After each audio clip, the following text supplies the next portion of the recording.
Hello everyone. The purpose of this short video is to explain the race assignment for your Access course.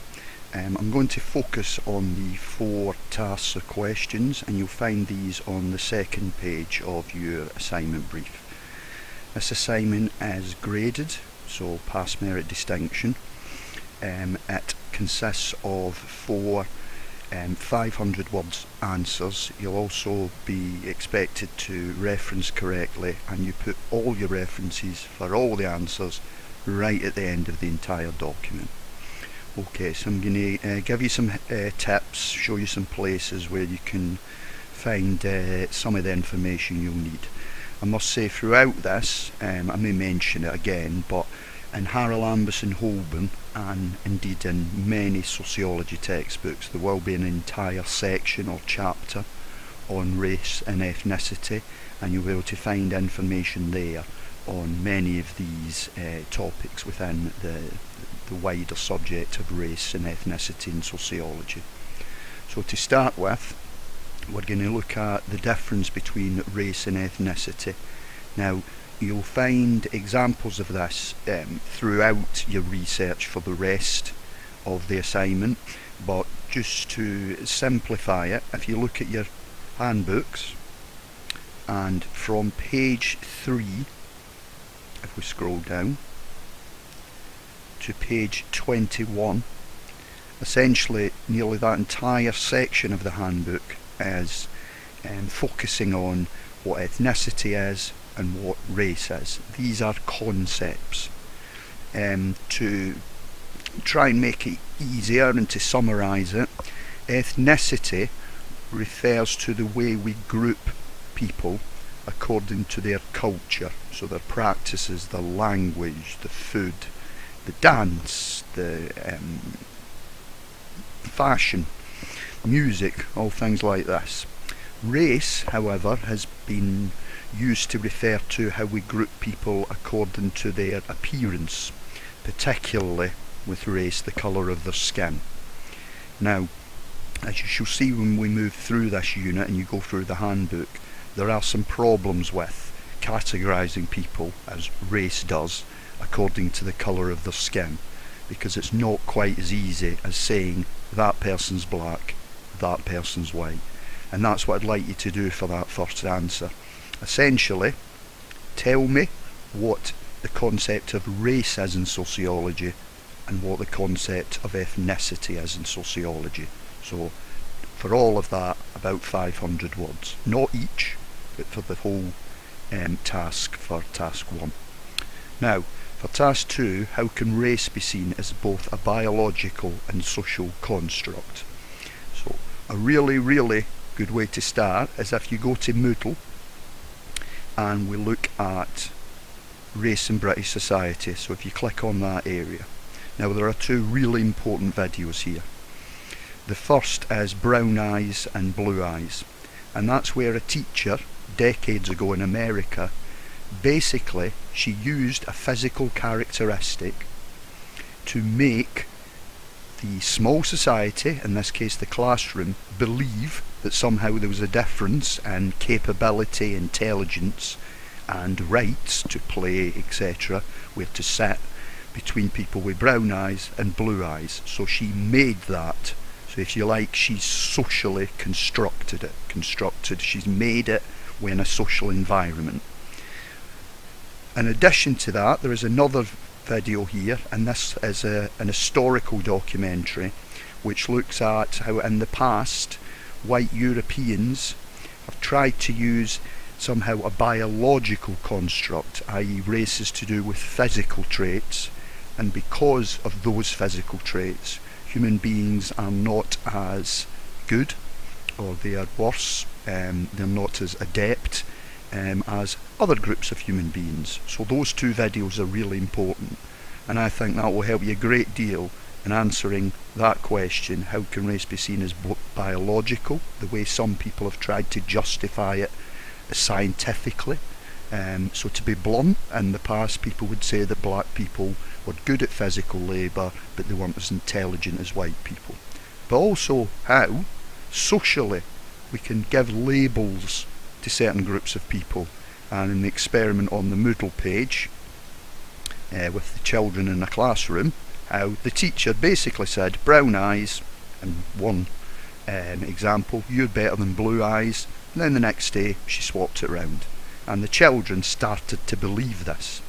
And that gives you a suggestion as to how, if children have it ingrained in them that somehow being white is better than being black, if they have this ingrained in them from an early age, perhaps this is where racism comes from. They're socialised into being racist. So let's look at the third question now. So this is just asking you for examples of inequalities that exist amongst different ethnic groups. Now, in your handbook from page 22, if we scroll down, it's talking about discrimination. And there's examples before that about slavery, which is perhaps the ultimate form of discrimination. And there we look at forms of discrimination. We can look at, there's assimilation, how some ethnic groups have been placed in categories. Oops, scroll too far. Right, now an important thing to hear which will get you started is if you look on page 28, what is the relationship between ethnicity and inequality.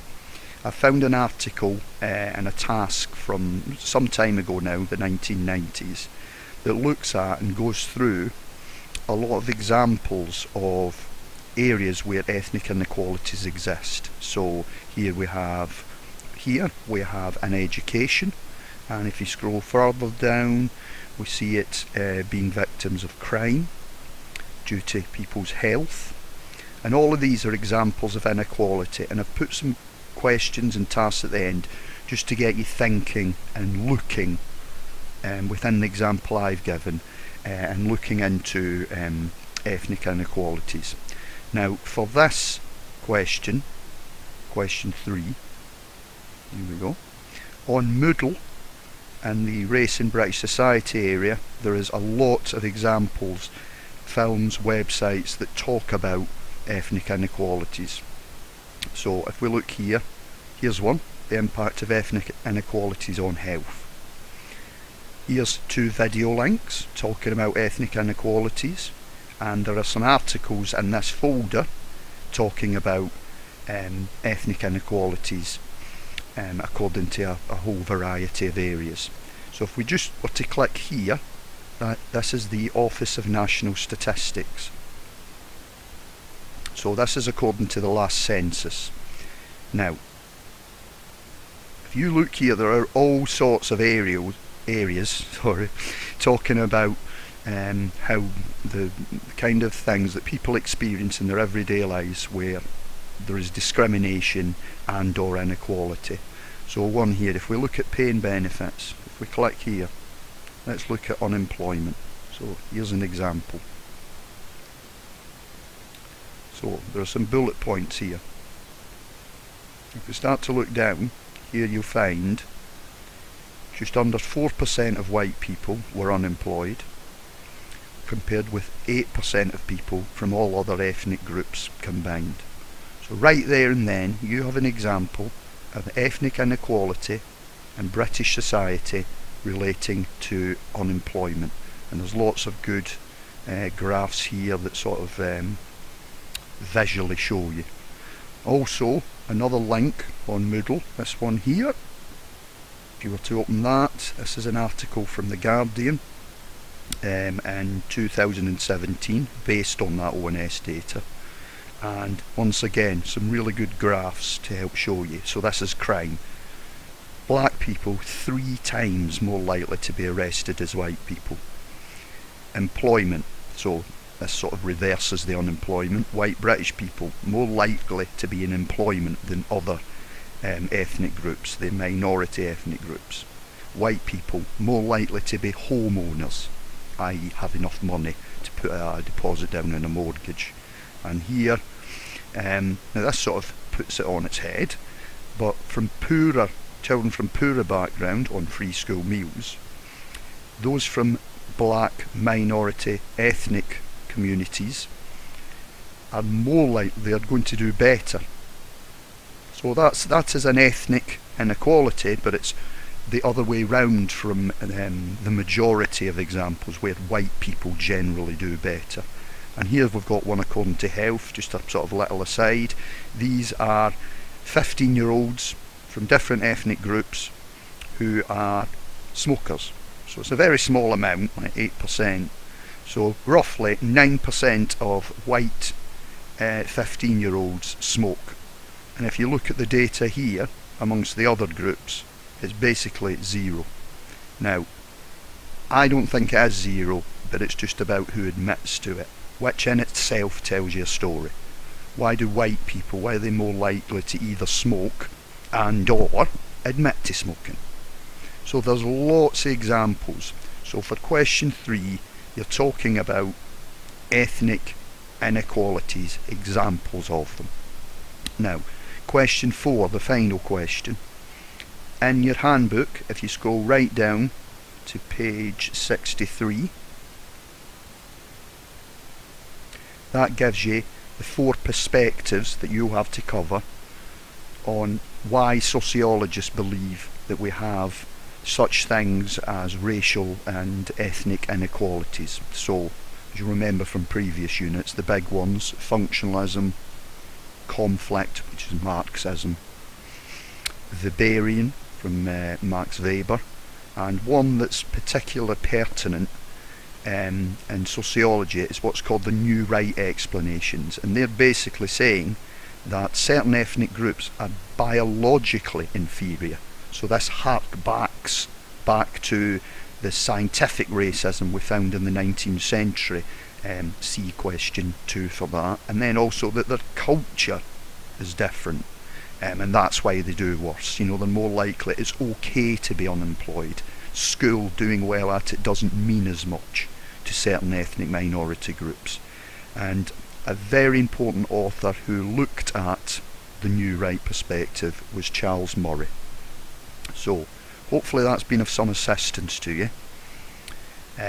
So there is a lot to cover.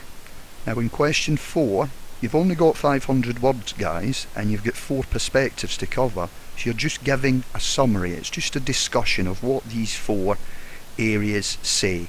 So what do functionalists say, Marxists, Weberians, and what do people from the new right say? So 500 words for each of these questions. Don't go way over. You'll be asked to, take it back and edit it down. And if you go way under, you might not effectively answer the questions, and then when you do get another chance, your work will be capped at a pass. Just like other units, you'll be graded looking at your understanding. So are the things you're saying accurate and correct? Your use of information, are you backing up your arguments? Have you done your own individual research and shown where you're using it? Your communication and presentation, avoid errors in grammar, spelling, punctuation, reference correctly. Just as an aside, here is an error in grammar, that should be a lowercase g. So proofread for things like that, like I should have done. And finally, the overall quality of your work. Have you answered the questions? Have you put your ideas across in a logical, consistent way? And in academic writing, you've got to stick to that word count, plus or minus 10%. Anyway, I hope that's been a bit of help to you. I hope I've shown you in the handbook and on Moodle where you can get resources. And also, like I said, the Harry Lamberson Holborn plus other A-level textbooks will always contain a section on race and ethnicity, and you'll get information that will cover a lot of the things that you need to cover in this assignment. Okay, thanks.